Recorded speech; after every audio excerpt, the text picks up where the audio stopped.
우리는 사도 바울에게 큰 근심이 있는 것을 알았습니다. 그 마음에 그치지 않는 고통이 있는 것도 알았습니다. 그리고 그것은 유대인들의 구원을 위한 것임도 알았습니다. 그런데 3절을 보면 좀 심하다고 할 정도의 표현이 나옵니다. 내 자신이 저주를 받아 그리스도에게서 끊어질지라도 원하는 바라고 말합니다. 참 이해하기 어려운 말씀이죠. 자신이 저주를 받는 것 좋아할 사람 누가 있습니까? 그런데 사도 바울이 지금 그렇게 말하고 있지 않습니까? 이 마음은 어떤 마음일까요? 하와이 몰로카이 섬에는 한센 병자들이 살고 있었습니다. 다미안이라는 사람이 그들을 보게 되고 본격적으로 그들을 섬기고자 배에 구호품을 잔뜩 싣고 왔습니다.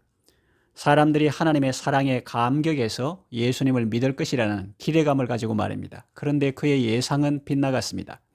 사람들이 그를 좋아하고 따를 줄 알았는데 오히려 그를 기피했습니다. 그리고 이런 말도 했습니다. 너는 도덕적 향락주의자야. 우리를 돕는 것으로 네 마음에 즐거움을 얻으려고 하지. 그러면서 가까이 하지 않는 것이었습니다. 그래서 다메아는 주께 기도했습니다. 주님, 제가 저 사람들에게 다가갈 수 있도록 도와주세요. 다미엔의 기도는 점차 변해갔습니다. 마침내 이런 기도가 그의 입에서 흘러나왔습니다. 주님, 저도 한센 병자가 되게 해주세요. 그러면서 말없이 그들을 섬겼습니다. 어느덧 다미안의 몸에도 이상이 나타났습니다. 그도 한센 병자가 되었습니다. 사람들은 다미안의 진심을 알게 되었고 그를 통해서 하나님의 사랑의 복음을 듣게 되었습니다. 예수님을 믿고 구원을 받았습니다. 이 얼마나 아름다운 사랑의 이야기입니까? 그러나 이보다 더 놀라운 이야기가 있습니다. 다미안의 이야기보다 더 놀라운 구세주의 사랑 이야기입니다. 예수님은 우리를 살리기 위하여 이 땅에 오셨습니다. 늘 하나님의 사랑 속에서 행하셨던 예수님은 우리를 구원하기 위해서 그토록 자기를 사랑하시던 하나님 아버지께 기꺼이 버림을 당하셨습니다. 십자가에서 예수님은 절규하셨습니다. 하나님, 어찌하여 나를 버리셨나이까?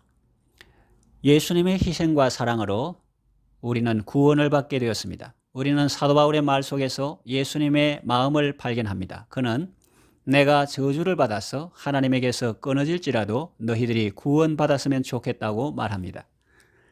여러분은 여러분의 형제나 구역 식구들 혹은 주일학교 학생들에 대해서 이런 마음이 있습니까? 주께서 우리의 심령에도 이런 강력한 사랑의 마음을 부어주시기를 원합니다. 그리스도 예수의 마음으로 형제를 사랑하고 그들을 구원의 길로 인도하시기를 바랍니다. 기도합니다. 하나님 아버지, 사도 바울에게는 동족 이스라엘을 위한 큰 근심과 그치지 않는 고통이 있었습니다. 자신이 희생되는 한에 있을지라도 그들이 구원받기를 바라고 원했습니다. 그것은 우리를 구원하신 예수님이 가지셨던 마음입니다.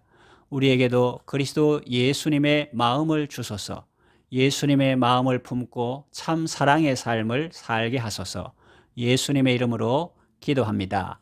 아멘.